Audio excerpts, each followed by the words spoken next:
Capítulo 29. Ante a reencarnação. Na noite imediata, atendendo-nos à solicitação, Clarencio conduziu-nos ao domicílio do ferroviário para observações. Penetramos respeitosamente o quarto em que Odila nos recebeu, contente e gentil. Tudo lhe parecia desdobrar-se com segurança. Júlio dormia. Não mais acordara, informou a guardiã, feliz. Tinha a impressão de que o reencarnante desaparecia pouco a pouco na constituição orgânica de Zulmira, como se a futura mãezinha fosse um filtro miraculoso a absorvê-lo. A genitora desencarnada mostrava-se satisfeita e esperançosa. Preferia ver o filhinho confiado ao sono profundo. As aflições e os gemidos dele lhe haviam dilacerado o coração. O renascimento, por esse motivo, representava uma bênção para as inquietantes responsabilidades maternais de que se via detentora. Observamos que Júlio se caracterizava por enorme diferença. O corpo sutil do menino denotava espantosa transformação. Adelgaçara-se de maneira surpreendente. Tive a ideia de que ele e Zulmira, alma com alma, se fundiam um no outro. A moça ganhara em plenitude física e vivacidade espiritual, quanto perdia o menino na apresentação exterior. Júlio adormecera aliviado, ao passo que a jovem senhora demonstrava admirável despertamento para a vida. A segunda esposa de Amaro modificara-se de modo sensível. Como as pessoas felicitadas por novos títulos de confiança no trabalho, revelava-se mais alegre e mais cônscia das obrigações que lhe competiam. A transfusão fluídica era ali evidente. O organismo materno assemelhava-se a um alambique destinado a sutilizar as energias do reencarnante para restituí-las, de certo, a ele mesmo na formação do novo envoltório. Registrando-nos o assombro, o instrutor explicou com a sua habitual gentileza. A reencarnação, tanto quanto a desencarnação, é um choque biológico dos mais apreciáveis.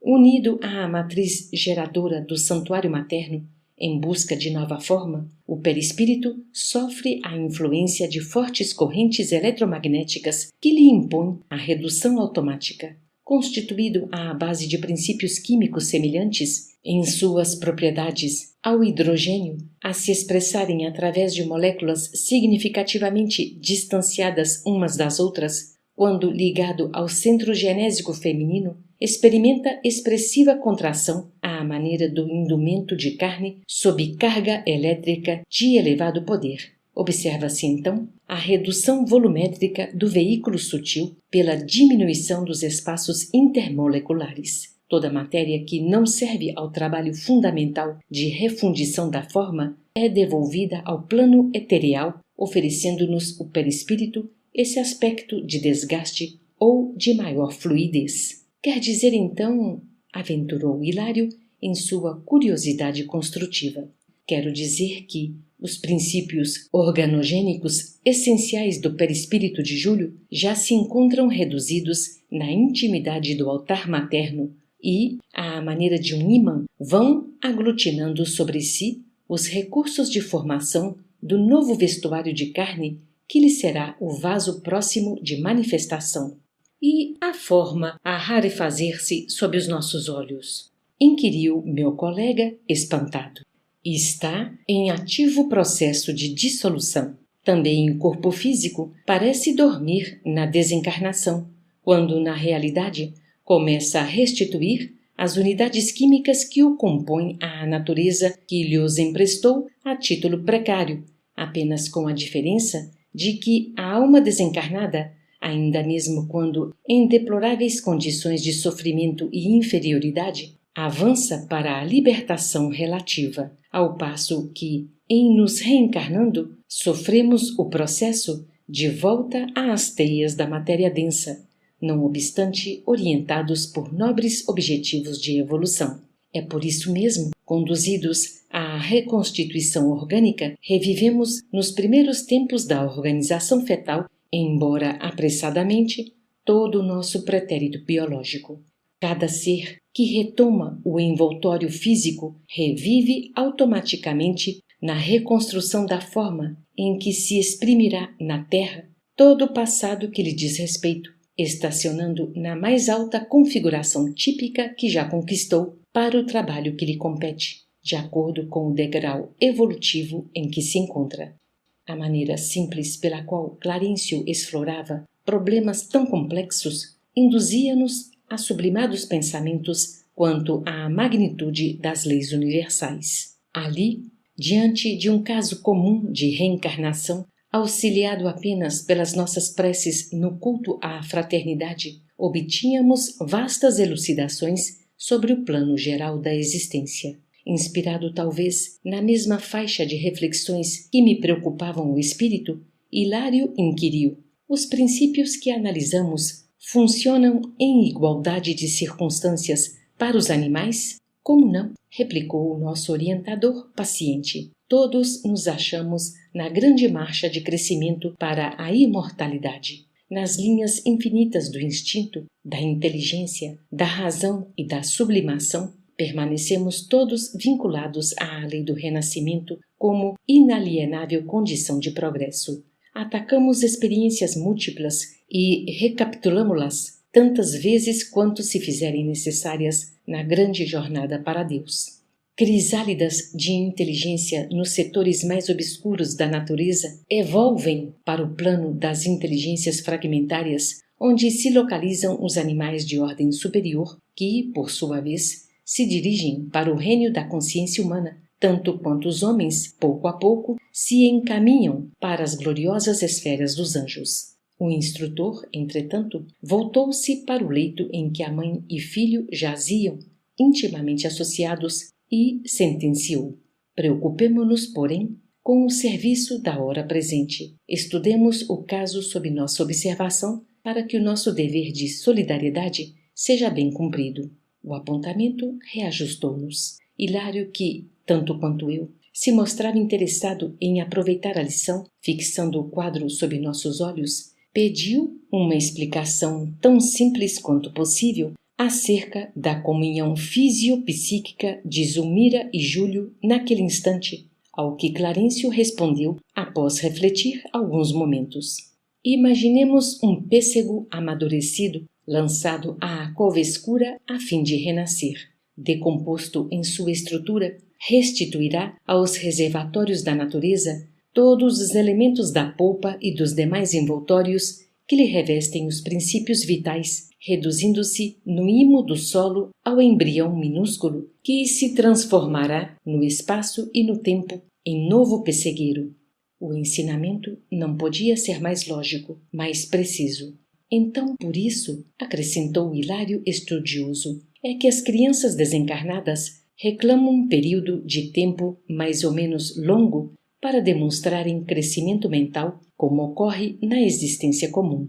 Isso acontece com a maioria, informou o ministro, de vez que há exceções na regra. Em muitas circunstâncias, semelhante imposição não existe. Quando a mente já desenvolveu certas qualidades, aprimorando-se em mais altos degraus de sublimação espiritual, pode arrojar de si mesma os elementos indispensáveis à composição dos veículos de exteriorização de que necessite em planos que lhe sejam inferiores. Nesses casos, o espírito já domina plenamente as leis de aglutinação da matéria no campo de luta que nos é conhecido, e, por esse motivo, governa o fenômeno da própria reencarnação sem subordinar-se a ele.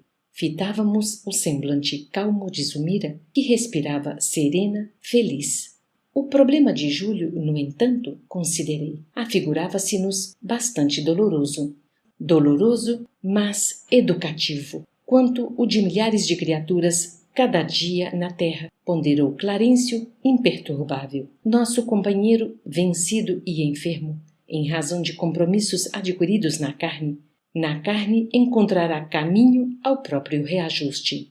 E a questão da hereditariedade? Indagou o meu companheiro reverente. Júlio, perdendo o corpo sutil em que chorava atormentado, ressurgirá na existência física sem a moléstia que o apoquentava, por herdar fatalmente os característicos biológicos dos pais? O orientador sorriu de maneira expressiva e asseverou: a hereditariedade, qual é aceita nos conhecimentos científicos do mundo, tem os seus limites. Filhos e pais, indubitavelmente, ainda mesmo quando se cataloguem distantes uns dos outros, sob o ponto de vista moral, guardam sempre afinidade magnética entre si. Desse modo, os progenitores fornecem determinados recursos ao espírito reencarnante, mas esses recursos estão condicionados às necessidades da alma que lhes aproveita a cooperação, porque, no fundo, somos herdeiros de nós mesmos.